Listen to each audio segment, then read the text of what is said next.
Hello everyone, this is the second note of this week's tutoring, and I didn't make a video for the first note because it's very simple and easy. I'm kind of hoping that you can just read the note that I will send out. But beginning today, we're gonna talk about consumer theories, and we're gonna talk 4 sessions on consumer theories, and they are a bit more complex. Therefore, I decided I'm gonna explain those to you so that I can help you understand the content better. This content is very important for your upcoming micro course. So from the overall planning point of view, today we're going to talk about customer budget constraint. Tomorrow we're going to talk about the preference of customers, how to model them. And on Thursday we'll talk about the utility function of customers. And on Friday session, we'll talk about the choice that consumers make based on the way we model the consumer's budget constraint preference as well as utility functions. Okay, so without further ado, let's start today's session. Today's session is about consumer budget constraint. Before I introduce the budget line, let's take a look at the general setup, which is the setup we're going to use throughout this week. Okay, so the economic theory of consumers' consumption behavior is very simple. Basically, economists assume that consumers choose the best bundle of goods they can afford. To give content to this theory, we have to describe more precisely what we mean by best and what we mean by can afford. And this chapter, I'm going to explain to you what economists meant by quote-unquote can afford. Let's first do the simple setup. First, we'll assume that consumer can only consume 2 goods. I know it's a very simplified assumption because nowadays consumers have millions, if not billions, of choices of consumption they can make. However, in this modeling, we want to make things simpler and easier for everyone. So we assume like throughout the entire consumption universe, consumers only have 2 goods they can consume. You can think of good 1 as maybe rice and good 2 as meat. So consumer can only consume rice and meat. You can think of it like that. And then mathematically, we're gonna denote good 1's quantity that's consumed by consumer as x1, and the good 2's quantity consumed by consumer as x2. And the price of these 2 goods are denoted by P1 and P2. On top of that, we're going to assume that the income a consumer can spend on purchasing those goods is M. So what naturally follows is this inequality equation you are seeing in the center of the screen.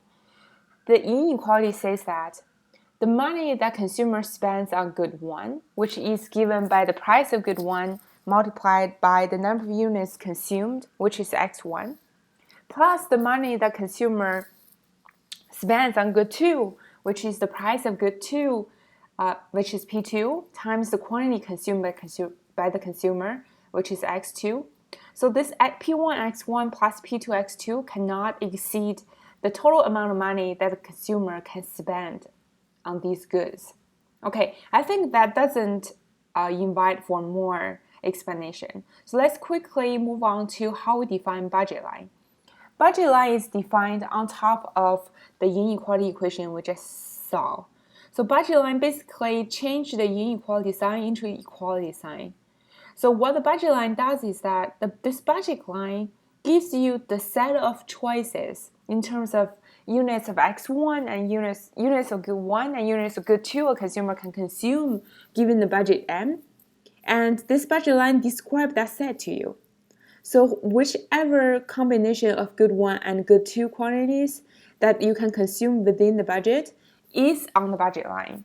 And on a graphical sense, the budget line is this solid black line on this 2-dimensional plane. And the vertical axis is the quantity of x2 of good 2 that you will consume, which is x2, and the x-axis is the quantity of good 1 that a consumer will consume, which again is denoted by x1. The solid line is the budget line, and this blue area plus this solid line, all the points on this area plus the solid line is defined by the budget set. The budget set is the set of points that's defined by this inequality equation. Let's take a closer look of the intercepts on both y-axis and x-axis of this plane and the slope.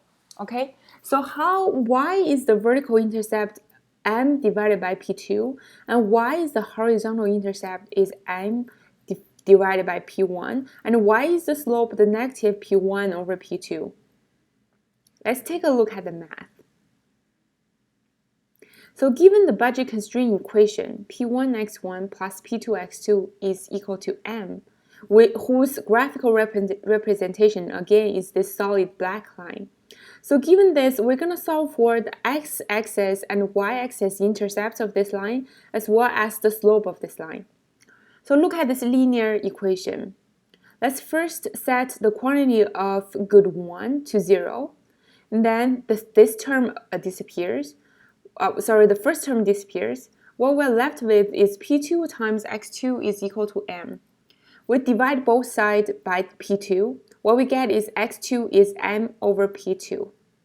So this is the intercept of the budget line with the y-axis. Intuitively, this is saying that if we don't consume good 1 at all, so the consumption of good 1 is 0, then the maximum number of good 2 we can consume is that we spend all the money we have on good 2. So we spend all the money on good 2, m over p2 is the unit of good 2 we can purchase. Imagine if we have $10 as income, and good 2 is meat, and the meat price is $2 per pound. Then if we don't consume rice at all, we spend all the $10 on the meat purchase. And then how many units of meat we can purchase? So that will be given by $10 divided by $2 per pound. So we can consume 5 pounds of meat at most. And that's the mathematical and intuitive meaning of the intercept with the y-axis of the budget line. Okay, now what about the intercept with the x-axis? We should take the same logic. Let's set the quantity consumed of good 2 to 0. Then we are left with, according to this budget line equation, p1 times x1 is equal to the budget. And divide both sides by p1, we get x1 is equal to m over p1. What does this say? This says that if we don't consume good 2 at all, what are the maximum unit we can consume for good 1? And that is given by the budget divided by the price of good 1. Let's going back to the example of rice, meat, and $10 income. So if we don't purchase meat at all, we want to spend all the $10 on rice. And let's assume the rice price is $1 per pound. Then x1 would equal to $10 divided by $1 per pound, and it will equal 10 pounds of rice. So this says that if a consumer does not purchase meat at all, it only consumes good 1, which is rice in this example, then the consumer is going to be able to purchase maximally 10 pounds of rice. Okay, I think those are easier to understand. Before we move on to the slope, let's just take another look at the graph. So remember, this is the maximum units of good 2 a consumer can consume. And this is the maximum unit of good 1 a consumer can consume. Then what is this slope? Okay. So let's first solve the slope mathematically.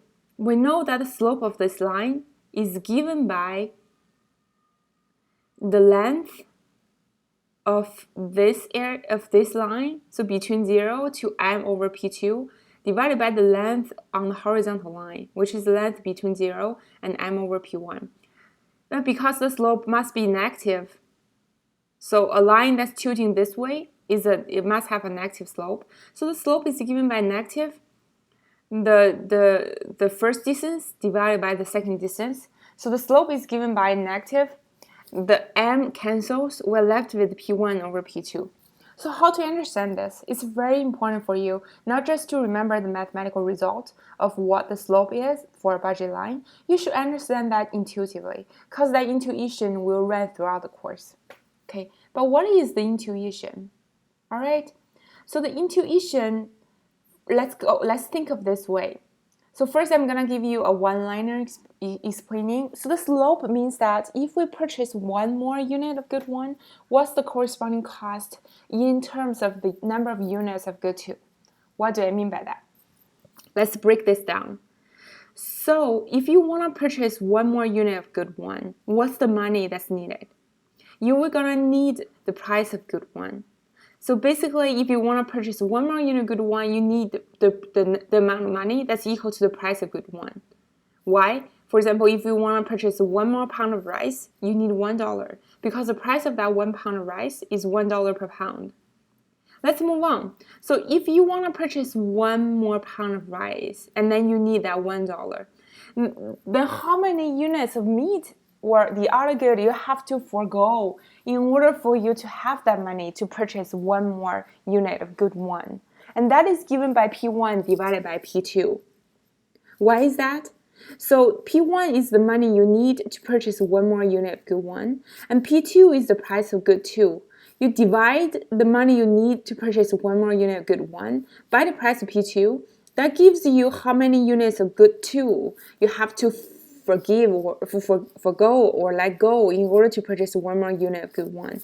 Let's go back to the example of rice and meat. So good one is rice, good two is meat. If you want to purchase one more pound of rice, you need $1. Then how many units of meat, how many pound of meat you have to give up in order to purchase that 1 pound of rice? That is given by the price of the rice, which is $1 per pound, divided by the price of the meat, which is $2 per pound. And the result is half. What? 0.5. What does it mean? It means that if you want to purchase one more pound of rice, you have to give up half a pound of meat. Because if you give up half a pound of meat, you're going to get that $1 extra to buy that 1 extra pound of rice. And that is the whole trade-off between the good one and good two. Economists say that the slope of the budget line measures the opportunity cost of consuming good one. In order to consume one more unit of good one, you have to give up some consumption of good two. Giving up the opportunity to consume good two is the true economic cost of consuming good one. And that cost is measured by the budget line. Okay, so you may be a bit confused at this point. So the question you may want to ask is, why don't we use the absolute cost of good one, which is $1 per unit? Why do we want to measure the opportunity cost in terms of unit of good two you have to give up? We do that so the answer to this question is going to become much more simpler once we go further into consumer theory. But for now, just know that in a world where you are trying to decide how many units of good one versus good two you want to consume, the most important thing of that ratio, so the relativity between the unit of good one and good two you want to consume, is about the relative pricing of these two goods. It's less about the absolute pricing of these two goods. You may find that confusing, but just right now keep the concept opportunity cost in mind, and you will have further opportunities down the road to understand better. For now, let's move on to understand a few occasions where budget line may change. Okay, there are two occasions budget line can change. The first occasion is when the income level changes. Basically, the value of M changes. The second case is when the price level changes. Let's begin with what happens when the income changes. Okay, intuitively, you'll be thinking if the income of a consumer decreases, then they would probably consume less of both good. For example, your income was $10 before, now it's only $5. You'll be forced to consume less of both good one and good two, which is true. Let's look at mathematically now. So let's say the new budget or new income level is M prime instead of M. Then the budget line equation becomes here. P1x1 plus P2x2 is equal to M prime instead of M, like before. And then we're going to solve for the intercept with y-axis. That intercept becomes M prime divided by P2.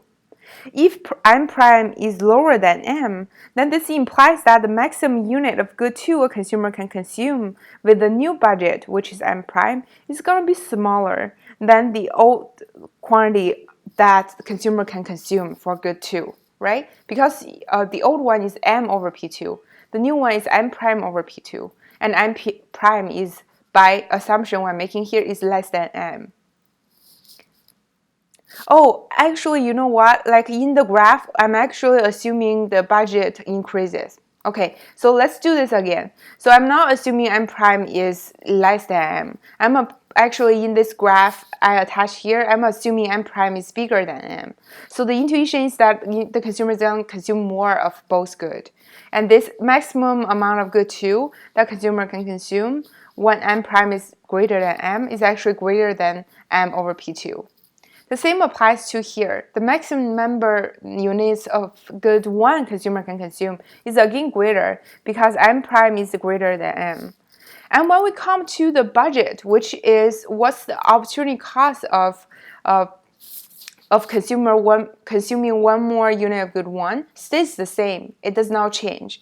So when the only changes is the income, then the slope of the line does not change. Graphically, you just see a parallel shift of the budget line outward. But the slope of the line does not tilt. That's what I mean by parallel shift. And then the maximum unit of both good 2 and good 1 that consumer can consume under the new higher budget are both higher. So this is when the income changes. So if the income decreases, it is similar, the budget line is just gonna shift downward or shift inward, but again, still parallelly. What happens when price level changes? Okay, I think in this case, in the graphical example I give you, I'm assuming that the price of good 2 changes. Or actually, the price of good 1 increases, sorry. So P1 prime is greater than P1. So what happens in this case? You probably immediately think that if price of good 1 increases, then the consumer may want to consume less of good 1, which is absolutely correct. But let's take a closer look at what happens exactly. Okay, so what happens is that if you look at this graph, I'm skipping the math here. You can do the math yourself. And I think you probably already get a sense like how to derive those math because we already seen 2 times how we derive the intercepts and how we derive the slope. So when the price of good 1 increases, this new intercept with the x-axis, which is given by M prime, M divided by P1 prime, P1 prime is the new price, is smaller than the old intercept, which is given by M divided by P1, because P1 prime, the denominator, is higher than P1. So this says that the maximum amount of consumer can consume in terms of good 1 will decrease if the price of good 1 increases. But the intercept with the y-axis, which is the maximum units of good 2 a consumer can consume, stays the same because we are assuming the price of good 2 stays the same. And if you connect these 2 intercepts, you give yourself a new budget line. This new budget line is actually a tilting of the old budget line inward. So the old one is the light blue one. The new one is the darker blue one. And it has a tilt inward. It's not a parallel shift anymore. This is what happens if one good's price increases. Okay, so we will have to consume less of that good. And then from opportunity cost perspective, the slope is sharper. It means that to consume one more unit of good 1, a consumer will have to give up more units good 2. This means that the opportunity cost of consumer good 1 increases when the price of good 1 increases and the price of good 2 remains the same. So this will, if we use the example of meat and rice, again, good 1 is rice, good 2 is meat. Before to purchase 1 more pound of rice, we have to give up half a pound of meat because the price of good one is $1 per pound. The price of meat is $2 per pound. Now assume that the price of rice increases to $2 per pound. To purchase one more pound of rice, now you have to give up one pound of meat instead of half a pound of meat. Therefore, the opportunity cost to purchase one more pound of rice increased when the price of rice increased from $1 per pound to $2 per pound, while the meat price remains the same at $2 per pound. That's a mouthful, but I think you get it. Okay, so that's everything about budget line. I have a few review questions for you, and I hope you're gonna do the review questions yourself first. There were 4 of them, and then take a look at the answer key attached to the end. I encourage you to do all the math because these math are important not only to this session, it will be a lot more important to the upcoming sessions. Okay, so if you have any questions, feel free to email me. You have my email, and we'll talk soon in tomorrow's session. Goodbye.